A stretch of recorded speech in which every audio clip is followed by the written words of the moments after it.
অধিকাংশ বিজ্ঞানী নাস্তিক। এই বিবৃতিটি কি সত্য?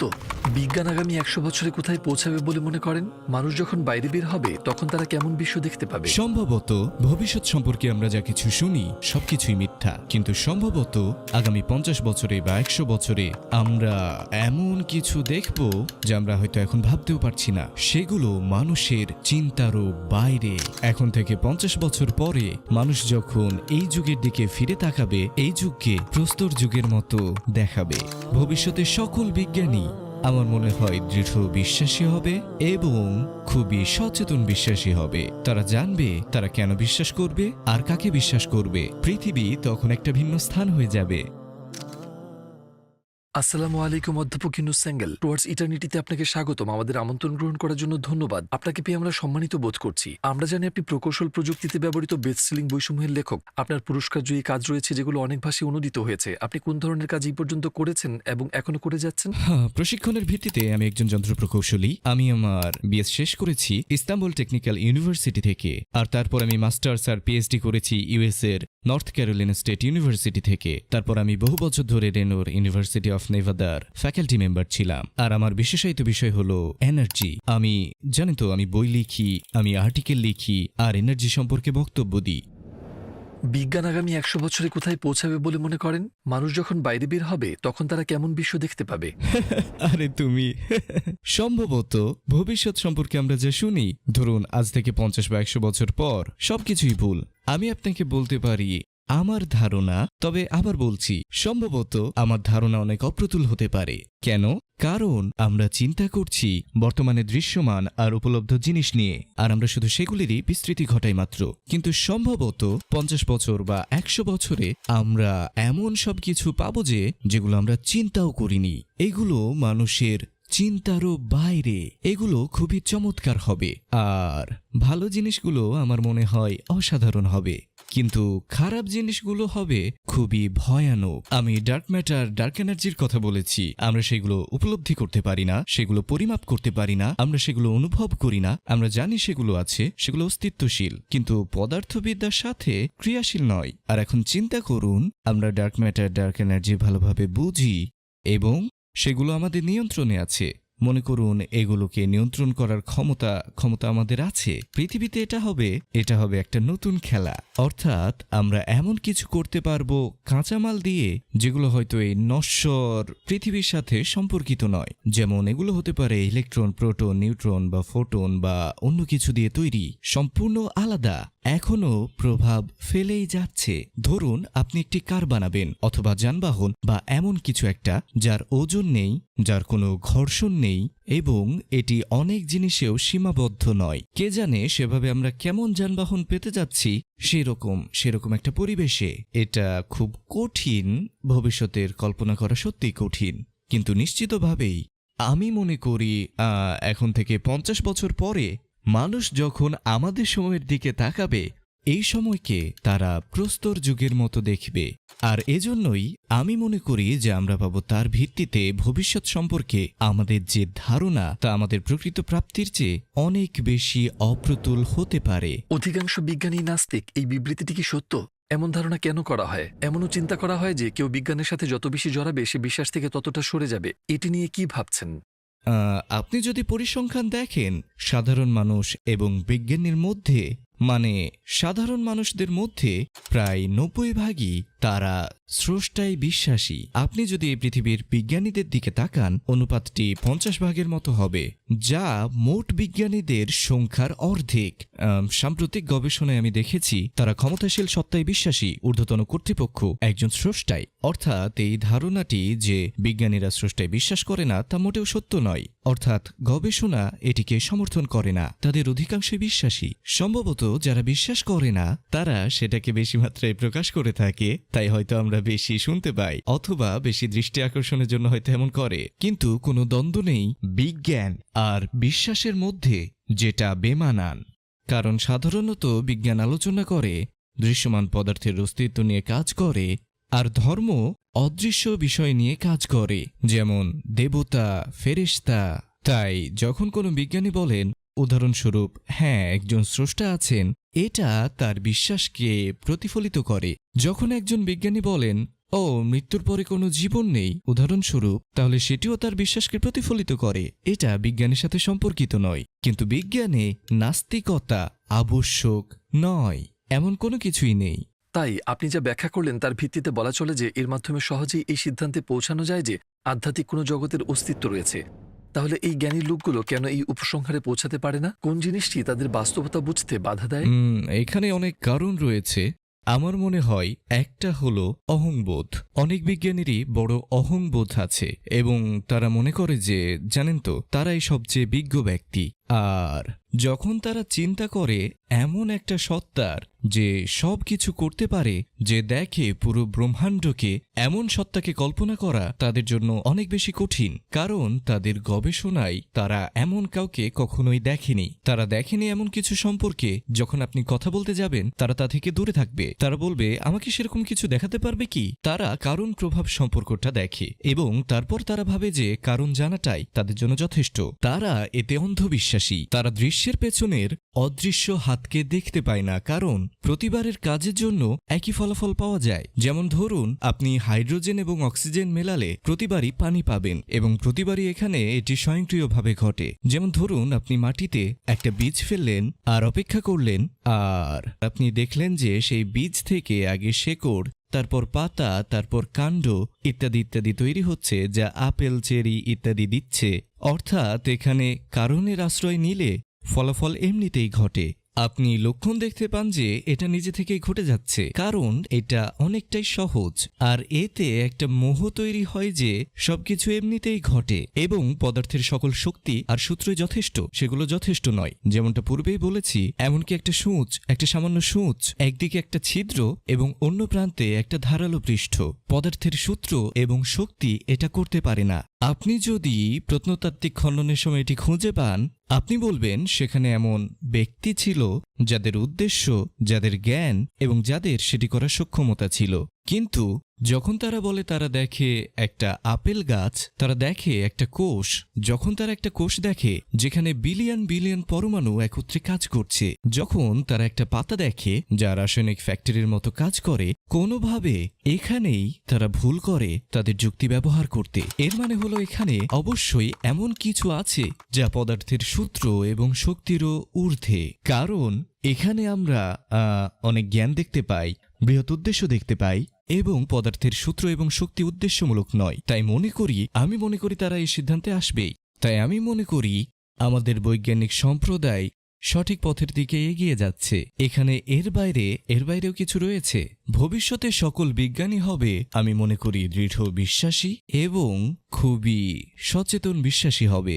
অর্থাৎ তারা জানবে যে তারা কেন বিশ্বাস করবে এবং আপনি জানেন কাকে বিশ্বাস করবে। পৃথিবী তখন আলাদা জায়গায় পরিণত হবে। তবে তারাই হবে সংখ্যাগরিষ্ঠ যারা স্রষ্টায় বিশ্বাস করেন। কিন্তু বৈজ্ঞানিক সম্প্রদায়ে ক্ষমতা এবং কর্তৃত্ব কি নাস্তিক বিজ্ঞানীদের হাতে রয়েছে? উদাহরণস্বরূপ আপনি কি এমন আর্টিকেল প্রকাশ করতে পারেন যাতে স্রষ্টার কথা আছে?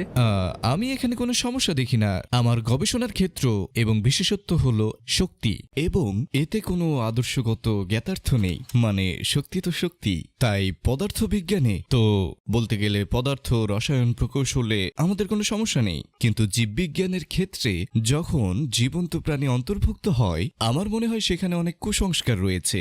জীবনসহ সবকিছুকে পদার্থের মধ্যে সীমাবদ্ধ করার প্রবণতা পরিলক্ষিত হয়। উদাহরণস্বরূপ, আপনাকে শুধু জীবনকে রাসায়নিক বিক্রিয়া বলতে হবে, বুঝলেন? কিন্তু রাসায়নিক বিক্রিয়া কখনোই জীবনের সূচনা করেনি। অর্থাৎ এই বিতর্কটি মানে শুরু থেকেই মিথ্যা, এবং আপনাকে সেই মতাদর্শ মানতে হবে যে সবকিছুই দৈবভাবে ঘটে এবং সবকিছুই নিজে নিজেই দৈবভাবে ঘটে। এটা হচ্ছে একরকম চাপিয়ে দেওয়া। আপনার কোনো কাজ যদি এর বিরুদ্ধে যায় তাহলে আপনি সমস্যার মুখোমুখি হবেন। কিন্তু আমার মনে হয় সবকিছু ভালো পরিবেশের দিকে যাচ্ছে।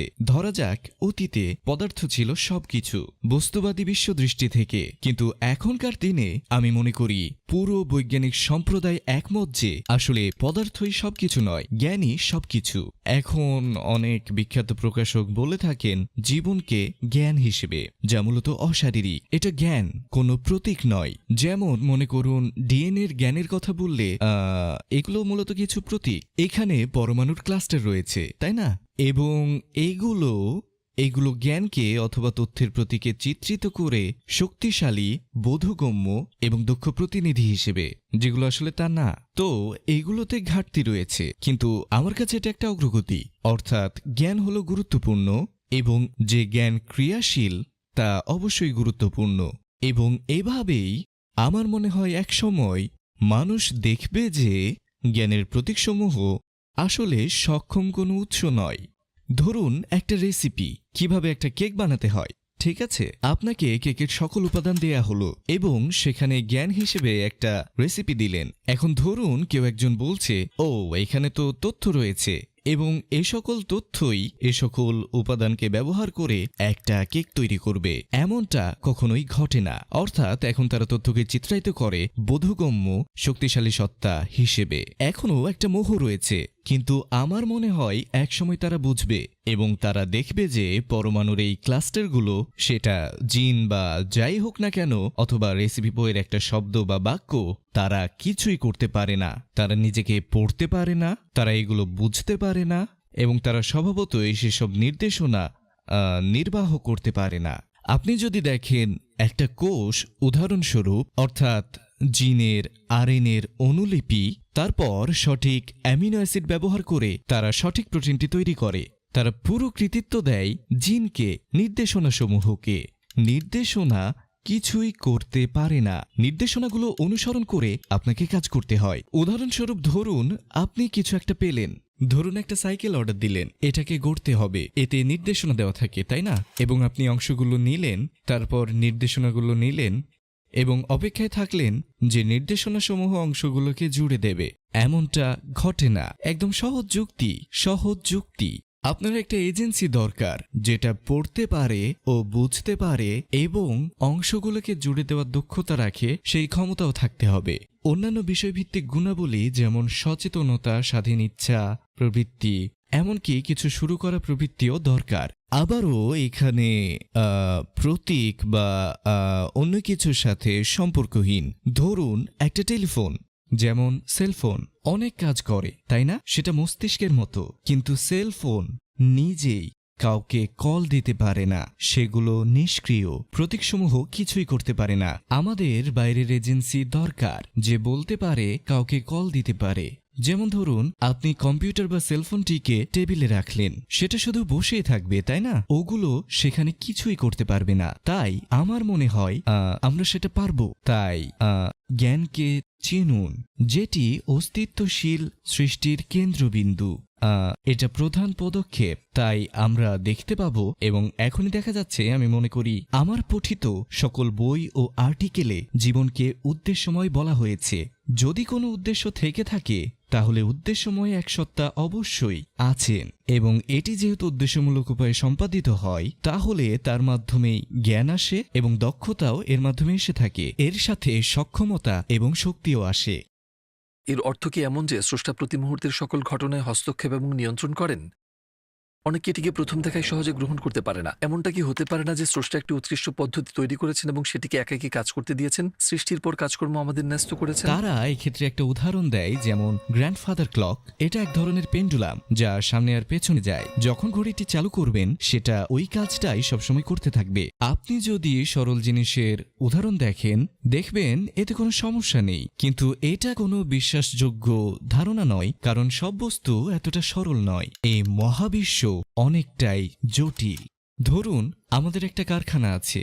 শুরুতেই আপনি সব ঠিক করলেন এবং তারপর নিয়ম ধার্য করলেন, এবং তারপর বললেন যে ঠিক আছে, আমার কোনো ব্যবস্থাপক লাগবে না, আমার কোনো কর্মী বা এমন কোনো কিছুই লাগবে না, এভাবেই কারখানাটা চলতেই থাকবে। ঠিক আছে, আসলে পৃথিবীর কেউই এমনটা করবে না, কারণ যখন বস্তুসমূহ জটিল হয়ে যায়, ঠিক আছে, অনেক কিছুই তখন ভুল হয়ে যায় এবং দ্রুতই সবকিছু থমকে দাঁড়ায়। আপনাকে রক্ষণাবেক্ষণ করতে হবে। আচ্ছা, মনে করুন যে কারখানাটা চলছে।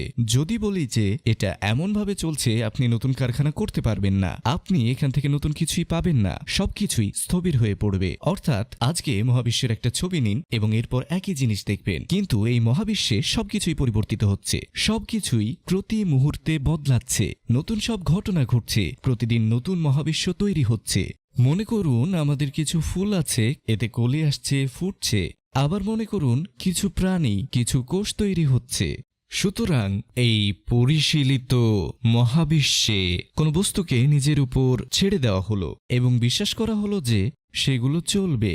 এমন জিনিস, এগুলোর কোনো কিছুই পদার্থের অচেতন উদ্দেশ্যহীন নীতি এবং শক্তির সৃষ্টি হতে পারে না। এর পেছনে রয়েছে অভিপ্রায়, এর পেছনে রয়েছে তথ্য এবং শক্তিও রয়েছে, যেগুলোতে ধারাবাহিক সম্পৃক্ততা প্রয়োজন। বস্তুবাদী বিজ্ঞানীরা যখন বলেন আগে অনেক কিছুরই ব্যাখ্যা করা যায়নি, কিন্তু বিজ্ঞান উন্নত হওয়ায় ওইসব শূন্যস্থান পূরণ হচ্ছে। স্রষ্টার অস্তিত্ব প্রমাণ করার জন্য আপনি এমন জিনিসের যুক্তি উপস্থাপন করেন যা বর্তমানে ব্যাখ্যা করা যায় না। বিজ্ঞান হয়তো ভবিষ্যতে ব্যাখ্যা করবে। এ সম্পর্কে আপনি কি বলবেন? ধরুন, জীবনের কথা বললে এটা অপ্রাকৃত। এটা যদি প্রাকৃত হতো তাহলে আমরা হয়তো এতদিন এটা আবিষ্কার করে ফেলতাম। এটা পরিবর্তনের জন্য নয়। যেমন ধরুন, কোনো বস্তুকে ব্যাখ্যা করা, একই ব্যাখ্যায় কোনো কিছুর সমাধান হয় না। আমরা বা কিছু মানুষ মনে করে যে যখন কিছুকে ব্যাখ্যা করা হয় এটাই তার সমাপ্তি। উদাহরণস্বরূপ চিন্তা করুন, এই সেলফোনটি কিভাবে কাজ করে। একজন প্রকৌশলী এর কর্মপদ্ধতির ব্যাখ্যা জানেন, সবকিছু ব্যাখ্যা করেন, তবুও আমাদের স্বীকার করতে হবে যে এর পেছনে প্রকৌশলীদের একটা দল রয়েছে। প্রকৃতির নীতি এবং শক্তি উদ্দেশ্যমূলক কাজ করে না। যেমন যদি বলি, নির্দিষ্ট কিছু কাজ করার জন্য এমন কিছু জিনিস রয়েছে, এগুলোর পেছনে অভিপ্রায়, ইচ্ছা, জ্ঞান এবং শক্তি রয়েছে। এসবের পেছনের একজন সত্তা আছেন। আপনাকে আমি একটি ডায়ালাইসিস মেশিন দেখাতে পারি, যেটা একটা কৃত্রিম কিডনি, এবং আমি একজন প্রকৌশলী হিসেবে এর সৃষ্টি প্রক্রিয়া, এর অংশগুলো আর কাজ সম্পর্কে বলতে পারবো। এখানেই শেষ নয়, ওই যন্ত্রের পেছনে এখানে প্রকৌশলীদের একটা দল আছে, যাদের বলা যায় এটা তৈরি করার জন্য প্রয়োজনীয় ধারণা, ডিজাইন এবং বিস্তারিত জ্ঞান রয়েছে। অর্থাৎ শুধু ব্যাখ্যা করতে পারলেই এর শেষ হবে না। তাহলে বিজ্ঞান আত্মার ধারণাটা কিভাবে ব্যাখ্যা করে? আমাদের সকল অভিজ্ঞতা কি শুধু হরমোন দিয়ে ব্যাখ্যা করা যায়?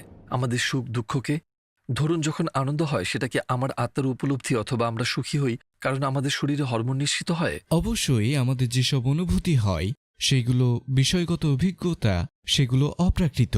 কারণ উদাহরণস্বরূপ বলা যায়, আমি যদি হাতে সূচ ফোটাই সেটা অনুভূত হবে, ঠিক সেই জায়গাতেই আমি ব্যথা পাবো। কিন্তু বস্তুগতভাবে ব্যথা অনুভবের প্রয়োজন নেই। সেখানে কি ঘটে? একটা বৈদ্যুতিক সংকেত তৈরি হয়, মস্তিষ্কে যায়, যেটা মূলত একটা মাংসের টুকরা, যেটা শরীরের অন্য অংশের মতোই। একই ইলেকট্রন, প্রোটন, নিউট্রন দিয়ে তৈরি, কোনো পার্থক্য নেই। এটা একটা শরীরের মতোই। এটা উচ্চতর পদার্থ বা অন্য কিছু নয়, একই জিনিস। এবং তারপর হঠাৎ করে আমার ব্যথা লাগে। এবার ধরুন সন্তুষ্টি, আমি খুব আনন্দদায়ক কিছু করলাম, তারপর একই বৈদ্যুতিক সংকেত মস্তিষ্কে প্রবাহিত হয়। আমি মনে করি যখন আমি মজার কিছু খাই সন্তুষ্টি পাই। তারপর মনে করা যাক ভয় এবং অন্যান্য জিনিস, এবং তারপর এমনকি বলা যায় দৃষ্টি। অর্থাৎ এই সব কিছুই এগুলো হলো অপ্রাকৃত।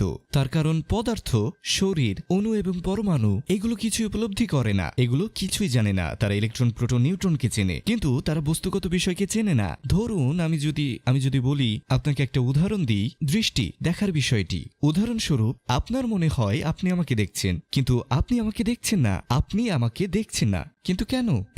এখানে আলো আছে, আমার শরীর থেকে আলো প্রতিফলিত হচ্ছে, সেটা আপনার চোখে যায়, এবং তারপর সেই আলো চোখের মাধ্যমে শোষিত হয়ে এরপর এটা বৈদ্যুতিক সংকেতে পরিণত হয়। তো এখানে যেটা ঘটে, আলো চলে গেলে সেই সব সংকেত আপনি জানেন সেগুলো মস্তিষ্কে যায়, অর্থাৎ তারা সেই মাংসের টুকরায় যায়। তারপর কি হয়? পদার্থবিদ্যা এখানে থেমে যায়। সহস্র, কখনো এমনকি মিলিয়ন মিলিয়ন সংকেত যায়। তারপর সেসব সংকেত ব্যবহার করে একটি গোপনীয় প্রক্রিয়ায়, যেটা হচ্ছে অপ্রাকৃত, সংকেতগুলো গ্রহণ করে, এবং তারপর আপনার মাথায় ধরুন যে কোনোভাবে আমার ছবি তৈরি করে। তারপর আপনি সেই ছবিটি দেখেন মাত্র, যেটি একটা ভার্চুয়াল রিয়েলিটি ছবি, যা আপনার মস্তিষ্কে তৈরি হয়। এটাই আপনি দেখেন, আপনি আমাকে দেখেন না। পুরো জিনিসটাই অন্ধকার, আপনি আসলে আমাকে শুনতেও পান না। আবারও বৈদ্যুতিক সংকেত, একই সংকেত, কিছু সন্ধি সামনে পেছনে চলাচল করে সংখ্যায় হাজার হাজার, তারপর সেগুলো শব্দে রূপান্তরিত হয়। তাই আমাদের মস্তিষ্কে কোনো ঝিল্লির কম্পন হয় না, মস্তিষ্কে কোনো শব্দও নেই। এটা একটা রহস্যময় প্রক্রিয়ার মাধ্যমে শব্দ হিসেবে তৈরি হয়। যখন আমরা কিছু খাই, বলতে গেলে সন্তুষ্টির স্বাদ, যাই হোক না কেন স্বাদের ক্ষেত্রেও একই কথা। এর অর্থ হলো মস্তিষ্কের সাথে যুক্ত কিছু একটা আছে। পুরো পৃথিবীতে সেটিকে আত্মা বলা হয়ে থাকে, কারণ মস্তিষ্ক নিজে এক টুকরো মাংস, কোন বস্তুর অংশ এসব করতে পারে না। আমাদের কোনো ভৌত প্রক্রিয়া নেই, আর অবশ্যই সেই ইনপুটের ভিত্তিতে এসব জিনিস, ধরুন শব্দ, স্বাদ, স্পর্শ, যাই হোক না কেন, ব্যথা, আনন্দ, এইগুলো সেখানে তৈরি হয়। এইগুলো শূন্য থেকে তৈরি হয়। আমরা তারপর সেই পৃথিবীতে বাস করি। আসলে আমরা বাস করি একটা ভার্চুয়াল বাস্তবতায়। এটা হচ্ছে ত্রিমাত্রিক। এখন আমাদের কাছে সেই প্রযুক্তি নেই। এখন ভিডিওতে 3D ইমেজিং থাকে, তাই না? তারপর মজার বিষয় হলো, আমি ভাবি অপ্রাকৃত কিছু একটা রয়েছে। আপনি অপ্রাকৃত রাজ্যে বাস করেন। পদার্থবিদ্যার সূত্রসমূহ ছাড়া পদার্থ পরিপূর্ণ নয়। পদার্থবিদ্যার সূত্রগুলো প্রাকৃত নয়, সেগুলো মৌলিক উপাদানে গঠিত নয়, অথবা সেখানে ইলেকট্রন, প্রোটন, নিউট্রন রয়েছে। পদার্থবিদ্যার সূত্রগুলো ছাড়া পদার্থ পাওয়া যায় না। অবশ্যই সৃষ্টির আরেকটি মাত্রা অবশ্যই আছে, যা হলো অপ্রাকৃত। পদার্থের উপর কোনো ধরনের ক্রিয়া তারা ঘটাতে পারে, কিভাবে সেটি ঘটবে বা এরকম কিছু। যেমন ধরুন শক্তিসমূহ, পুষ্পুল প্রভাব, এইগুলো প্রাকৃত নয়, এগুলো হলো প্রভাব, এবং এগুলো পদার্থের সূত্র এবং শক্তির একটি কারণ। এগুলো একসাথে থাকে, এগুলোকে পদার্থের প্রতিনিধি হিসেবে চিহ্নিত করা হয়। এবং আলফ্রেড মোরাফার্ড এগুলোকে মহাবিশ্বের সরকার বলেছেন। তারপর আইনস্টাইন পদার্থের সেসব সূত্রকে বলেছেন মহাবিশ্বের কর্মশক্তি। এক কথায় মহাবিশ্বের আত্মা কর্মশক্তি আছে, এবং সেই কর্মশক্তি বিশ্বকে শাসন করে। পদার্থের সূত্রসমূহ এবং যেমন ধরুন প্রভাবসমূহ একসাথে অবস্থান করে। এগুলো প্রাকৃত নয়, বুঝলেন? বলতে গেলে বিশুদ্ধ বস্তুগত জিনিস, বুঝলেন? পদার্থবিদ্যায় সবকিছু নয়। পদার্থবিদ্যার সূত্র, পদার্থবিদ্যার শক্তি, বৈশিষ্ট্য ছাড়া পদার্থ পাওয়া যাবে না। ধরুন আমাদের হাইড্রোজেন আছে, যার একটা প্রোটন আছে, সেটা হাইড্রোজেনের বৈশিষ্ট্য লাভ করে। ধরুন আমাদের হিলিয়াম আছে, যার দুটো প্রোটন, সেটা হিলিয়ামের বৈশিষ্ট্য লাভ করে, যেটা সম্পূর্ণ আলাদা। অর্থাৎ বৈশিষ্ট্যসমূহ হলো অপ্রাকৃত, এগুলো প্রোটন থেকে আসে না। অথবা সোনার উদাহরণ দেওয়া যায়। ধরুন 7 থেকে 9টি প্রোটন একসাথে রাখা হলো, সেগুলো সোনায় পরিণত হয়। এটা সোনার বৈশিষ্ট্য লাভ করে। একই প্রোটন, এটা অনেকটা 100 দানা ধানের মতো। আপনি ধানের বৈশিষ্ট্য জানেন। ধরুন আপনি 2টি ধানের দানাকে শক্ত করে বাঁধলেন, উদাহরণস্বরূপ হেজেলনাট হলো। এটা আলাদা কিছু। এখানে তাহলে কি ঘটলো? উদাহরণস্বরূপ বৈশিষ্ট্যসমূহ অপ্রাকৃত। উদাহরণস্বরূপ ধরুন আপনি পানি তৈরি করলেন হাইড্রোজেন আর অক্সিজেন থেকে। আপনার ধারণা নেই কি তৈরি হবে, আপনাকে দেখতে হবে। ধরুন যে পানির বৈশিষ্ট্য দেখতে পেলেন, পানিকে যদি বিভক্ত করেন তাহলে ওই উপাদানগুলো চলে যায়, অর্থাৎ সেগুলো শূন্য থেকে তৈরি হয়। তারপর যখন সেগুলো ভেঙে ফেলেন, সেগুলো অদৃশ্য হয়ে যায়। অধ্যাপক ইউনুস সেঙ্গেল, আপনার তথ্য এবং অন্তর্দৃষ্টি সম্পন্ন উত্তরের জন্য আপনাকে অনেক ধন্যবাদ। ইনশাআল্লাহ আমরা ভবিষ্যৎ ধারণা এবং প্রকল্প নিয়ে আপনার সাথে সাক্ষাৎ করব। ওহ, আপনাকে অনেক ধন্যবাদ। আপনার সাথে কথা বলে ভালো লাগলো।